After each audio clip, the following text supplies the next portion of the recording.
Welcome to the Education Corner, a podcast by Education Choices magazine. Education Choices podcast would like to welcome Mr. Tom Dawson as headmaster at Sunningdale School in Berkshire. Having studied as a student himself at the school, he went on to study at Eton. Following this, he studied modern European languages at the University of Edinburgh before achieving his PGCE at Bristol University. Tom then became a teacher at Harrow, where he taught French and Spanish. And in addition, Tom taught yearlings cricket and ran the fives, leading to one pair winning a success in the public school's National Fives tournament. Tom joined the staff at Sunningdale in 2002 and became headmaster in 2005. Sunningdale is a small school of 110 boys and is within easy reach of London. It offers a close and familiar educational environment where the children have their very personalised learning journey through to 13. It's a pleasure to have you with us. To start with, could you tell us a little bit more about the ethos at Sunningdale and what makes it so unique? Absolutely. So we are, as you said in your introduction, a small school, 110 boys, and we are family owned and run. And there are very few of those left, actually. The school is owned by my family and has been since the 60s. And I think one of the things that makes Sunningdale so special is that family atmosphere. And it's actually much more than about the fact that it's owned by a family. It's about the culture that we create within the school of care, trust, support, mutual understanding, and a real culture of looking after each other. And there's a really strong togetherness within the school. And I think that's really what sets us apart. And what are your main entry points to Sunningdale? So the main entry point is year 4. So when the boys are 8 turning 9. We do have some boys that join us in year 3, but we are very much a boarding school. We're 90% boarding, and that's a really important part of the culture of the school. And I think that year 4 is probably a better time to start boarding than year 3, so that's a better entry point for us. We always have boys joining us later on in the school, so a few boys join in years 5, 6, very small number in year 7. We don't really offer places in year 8 because by then there's a limit to how much difference we can make in just a year, particularly when it comes to senior school choices. But year 4 would certainly be the main entry point. Single-sex schools, it's been a hot topic of debate for quite some time now. What, in your view, would you say are the benefits of being an all-boys school? You're right, Chloe. It is a hot topic of debate, and I think always has been and always will be, particularly at the moment with a number of quite well-known single-sex schools taking the co-ed route. It's a question I get asked a lot. And so it is something that I think about a lot, because I think when we run schools, we need to make sure we're always considering what is best for the pupils in a particular school. And I think that particularly at this age, funnily enough, between the ages of 8 and 13, I do think boys work really well surrounded by other boys. And of course, everything I'm about to say is a generalization, and there are exceptions to every single rule. But boys definitely, in general, learn differently to girls. Girls, we know, mature younger. They are more focused. You only have to look at a boy's exercise book and a girl's exercise book to see that they are completely different. And I think that we're able to tailor our education very specifically to boys. So boys, they worry about losing face in front of their peers, for example. They're frightened of making mistakes. So we do a lot of work to debunk that, to encourage them to take risks in the classroom, put up their hands, accept that sometimes they're going to be wrong, and that's a crucial part of learning, so that you can create that academic culture of fearlessness if you work hard enough at it. And that is a really, really important element of learning. I think also having just boys avoids certain social stereotypes. So, for example, and we've asked the boys this in the past, what would it be like if we had girls at Sunningdale? And boys have come back and said, well, I don't know if I'd sign up for the choir, or I'm not sure I'd want to be in the orchestra. And actually, we don't have that here. The choir is actually really popular. It helps, of course, that you've got the captain of football in the choir or whatever it may be. But again, they're not so conscious of what other people think of them all the time. And that's quite important, because as you're growing up, part of what we're encouraging them to do is try new things that often they're not going to be very good at to start with. And we want them to embrace schools. So the sort of school that suits a boy that says yes to things, that wants to be involved. And that also ties in neatly to sort of character development. And being an all-boys school does allow us to work with them on things like respect, like responsibility and leadership. Alongside all of that, it is important that we educate them about how to be with girls, because a lot of our boys will go on to co-ed senior schools. And I think that the gap between boys and girls, certainly academically, does start to narrow, particularly around the age of 16, so GCSE and post-GCSE. But boys now do need to know how to interact with girls, how to treat girls with respect and understanding. You say that single sex is a hot topic, but so is respect and understanding, between both sexes. So it's really important that we educate them properly in that way as well.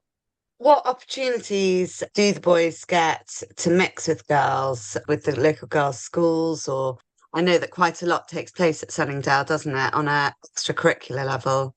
Yeah, we're really lucky to be in an area where there are lots of really good girls' schools. And so we work with them and we organise all sorts of things. I mean, we do occasionally do the classic sort of disco evening where the boys will be on one side and the girls on the other. But actually, what works much better than that is when you have, for example, a mixed sports event. They might play tennis or cricket or rounders or something together, an activity that gets them involved in talking to each other, being with each other, interacting with each other in a slightly less forced way. I mean, the disco, the classic sort of school disco, is of limited value in a way because, again, they're worried about what people are thinking about how they dance or what they look like. And actually, if you get them to do things, if we do a disco, we always sit them down for something to eat first. So they might sit down, have a pizza and chat, and that breaks the ice quite nicely. But yeah, it's really important. Of course, lots of our boys also have sisters, lots of whom go to some of our local schools. We also work quite closely with Hanford School in Dawson, and although it's quite far away, it ties in very nicely because they're a small school with boarding as well. So that's a really good relationship to have. I believe your sister actually went there herself, didn't she? She did, yeah. So actually, all three of my sisters went to Sunningdale. My eldest sister had two friends with her, and my youngest sister had a cousin with her. But my middle sister was here as the only girl for a bit. She says she loved it. We have a daughter, and we chose not to send her to Sunningdale. I wanted her to have the same experiences as the boys get here, but in a girls' environment. My daughter's actually really, really sporty, but she loves her netball and things like that, and we don't offer that. So my sisters will tell you they loved it. I'm glad that we didn't send my daughter here because she had a brilliant time at her girls' prep school and it did her really, really well. What are the bursary and scholarship schemes that you have to offer? And are there additional opportunities which the school provides to support the local community, kind of working with them? This is something actually we're reviewing at the moment. We've had bursaries for a very long time. We're not actually a charity, but we do offer a significant number of bursaries to families that need it, and it's entirely means tested. So, if a family comes to us and they need help with the fees, if their son offers something, whether it's academic, music or sport, then we're absolutely delighted to help. We're going to be 150 next year, and as part of our 150th celebrations, we're going to announce an automatic 10% reduction in the fees for sons of former pupils, so sons of old boys. And for those old boys that don't require that, we're going to ask them to contribute into a pot for other old boys' children. We are revamping our scholarship program. So, as I said, we are going to be offering scholarships for academics, for music and for sport.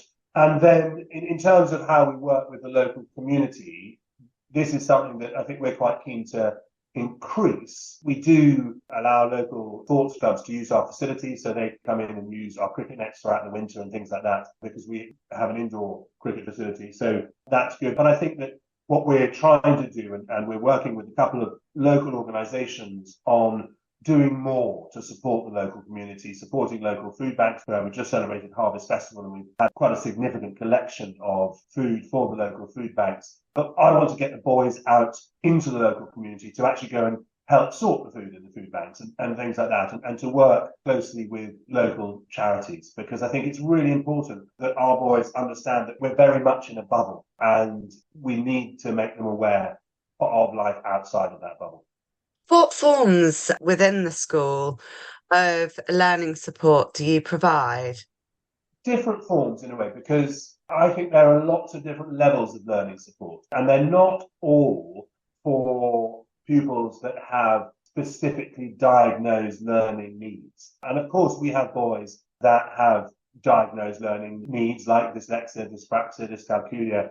We have boys with ADHD, all sorts of needs, and they receive one-to-one support or group support depending on their varying needs. But we have other boys who may not have seen an educational psychologist, but need a little bit of extra support. And one of the lovely things about being in a small school is that you know them so incredibly well that you can provide the support when they need it without them even having to ask for it. So we, as a staff, discuss the boys on a very regular basis. We talk about their learning. We talk about how they are, just generally their general well-being a lot. And we make sure that we put the right levels of support in place. We have a really good learning support department right in the very centre of the school. But I think at the moment there are 17 or 18 boys that receive some level of individual learning support. And I would suggest that of those, there are probably 5 that have a diagnosed learning need. And our support takes other different forms in that, we can have a boy who might struggle with a particular topic in maths, let's say, and the teacher will just say, right, well, look, come and see me at break or come and see me this evening. And they'll just spend a quarter of an hour working with that boy, helping them understand the topic. And I've always believed that there are 2 really important factors to good teaching and good education. The first is building really good relationships with the people that you teach, so that there is a real feeling of trust and mutual understanding. And the second is making sure that you give them your time and that they know that you're there to support them and help them and be there. And that's one of the lovely things about being a boarding school, is that we have that time. So, of course, we have the lessons. We have 7 lessons a day, and that all works well. But quite often that's not quite enough, and they just need that little bit of help just to get them over a bump. And that makes all the difference. And being able to see them at different times of the day really, really helps. A tailored approach to their education, isn't it? Yeah, I mean, that's exactly what we're trying to provide. I think it doesn't matter how big or small your school is, you can always end up teaching to the middle. And we're very careful not to do that.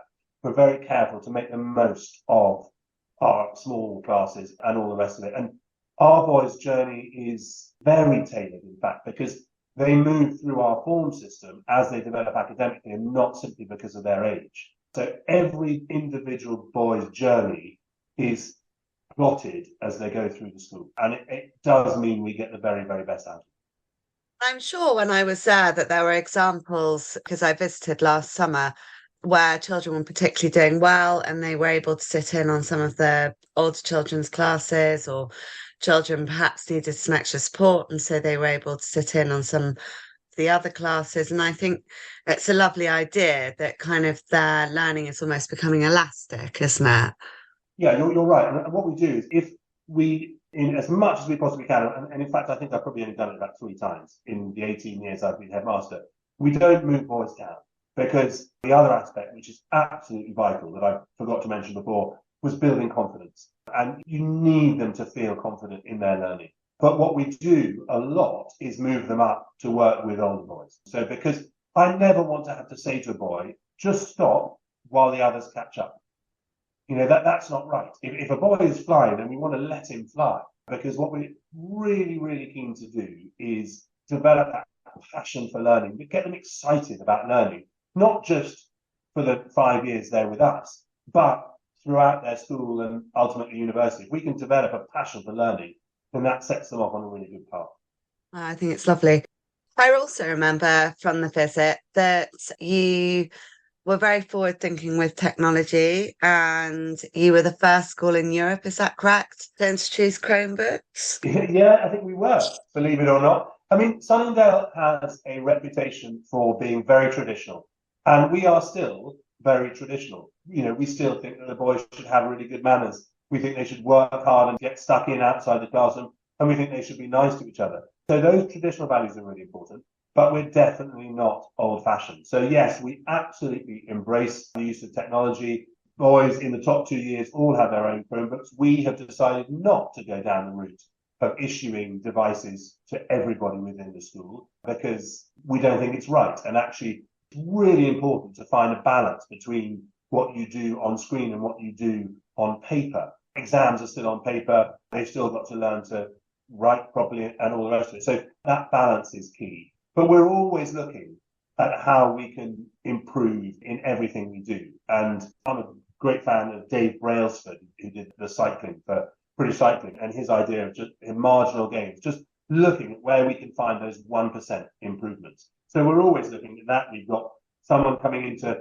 train the staff on the use of AI in January and all that sort of thing. But what I'm really keen not to do is just to follow the crowd and, sign up for the latest fad, because we will only introduce something if it's going to benefit the boys. So my take on AI at the moment is that if it can free up the staff, if it can help the staff do the more routine tasks and free them up to spend more time on delivering outstanding lessons, then it's a good thing. So, this week I used AI to produce a risk assessment for a trip to trampolining park, which they did yesterday. And it's brilliant. For those sorts of things, it's absolutely brilliant. And it's so quick and it does save time. And that frees us up to concentrate on our teaching. So, yeah, we're always looking at the next thing, but we'll only embrace it if it's going to benefit us. Your school has a diverse range of talents. I remember actually sitting in and listening to a performance from two of the very talented musicians when we came in the summer. Can you tell us a little bit more about how you prepare these students for 11 and 13 plus through offering them additional subjects or areas on the curriculum? Yeah, and again, I think this is a really important topic for discussion because competitions for places at senior school is huge. And, I worry that these boys are put under so much pressure to perform in the various tests that they do, assessments that they do. So what we're trying to do as they go through the school is build up a range of skills. Senior schools that we send them to certainly aren't just looking at academic performance. So academic performance is key, don't get me wrong, but they're looking for boys that offer more than that. So it's really important that we build those skills. Our music is really, really strong at the moment. That's lovely. And we've got some extremely talented musicians who play at a very, very high level. But we have others who aren't necessarily as far along on their musical journey, but they enjoy it. And that is just as important. We really want to encourage them. And what we do is the boys join us. They start with a blank CV. And as they go through the school, they start to fill up that CV, and their tutors work with them to make sure that they are participating in different areas to fill up that CV. And then when they get to the final 2 years, they take part in something that we call the Prince Michael of Kent Award, which is an award endorsed by Prince Michael, who's an old boy. And the idea is to make sure that they are taking a full and active part in a really wide range of areas of school life. And it works really well. And it means that when they get to 11 plus, when they get into those initial assessments, they've got things to talk about. So, they're involved in building up that CV, so they know what's on it. They know what's going to be on their reference to senior schools. So when they go for an interview, they know what they're going to be asked. And it makes a massive difference. Hopefully, it helps us to produce quite rounded boys who will then go on and make the most of opportunities at their senior school. Kind of going from that, really, how do you steer the boys towards what you feel? Because I know that this is something you're particularly proud of, and we've talked about it before. How do you steer them towards the best fit option for senior school? And then I suppose from that, which schools do the boys tend to move on to from Sunningdale? So obviously, a huge part of what I do is helping parents choose the school that they go on to after Sunningdale. It's incredibly important that we work really closely with the parents to do that. So actually, we just hosted over the last couple of weeks 2 webinars for parents, one on the ISEB pre-test and the subsequent second stage assessments, and the other on the process of choosing a public school. And then what I encourage them to do is to come and have a meeting with me when their sons are in year 5 to discuss senior school choices. And what I do is, obviously, it really helps that I know the boys incredibly well.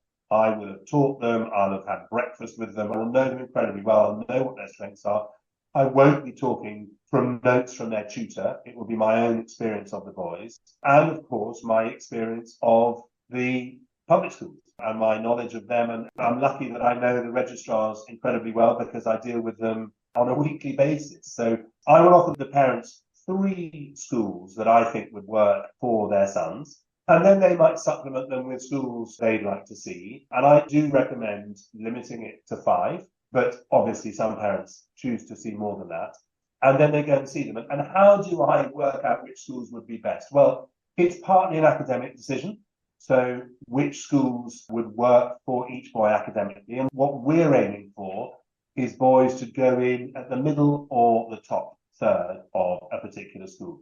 I'm not a fan of shoehorning a pupil into the bottom end of a school where they're going to really struggle and not be able to enjoy all the fantastic opportunities available. I'm not a fan of over-tutoring a child so that he can get into a particular school. I want the boys to go to a school where they're going to be stretched academically, that's really important, but where they're going to be comfortable academically and surrounded by people of a similar academic ability to themselves, with a few that are probably slightly stronger academically, because we all play better when we're playing with other people who are slightly better at things than we are. So that's important.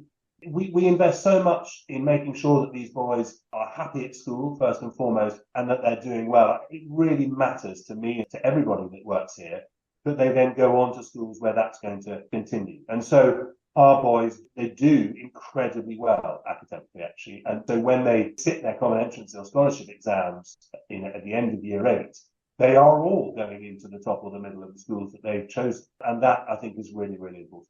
And in terms of the schools that are most popular amongst our families, we're probably 6, really, where most of them go. And those would be Eton, Harrow, Winchester, Charterhouse, Sherborne and Stone. Would be the top 6 at the moment, although recently we've sent a few more to Radley as well. So that will be in the mix now as well.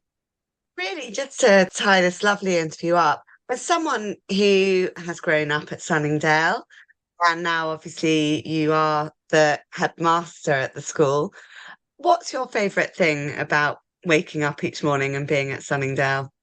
Breakfast. No, I'm joking. We have very good breakfast. They're too good. No, what is my favourite thing? Just the fact that it's a really happy school. That's my favourite thing. And the boys surprise you every single day. And that is great fun. They do incredibly well, and that makes me very, very proud. But the thing that I enjoy most is that they are happy at school. Because at the end of the day, they're children. And I think everybody deserves a happy childhood. And if we can give them that, then I think our job is done. Well, I can't say how lovely it was to visit, and I hope that I'll come and see you again soon. It truly is the most familial and charming school to visit. Thank you very much, Tom. Thank you so much, Chloe.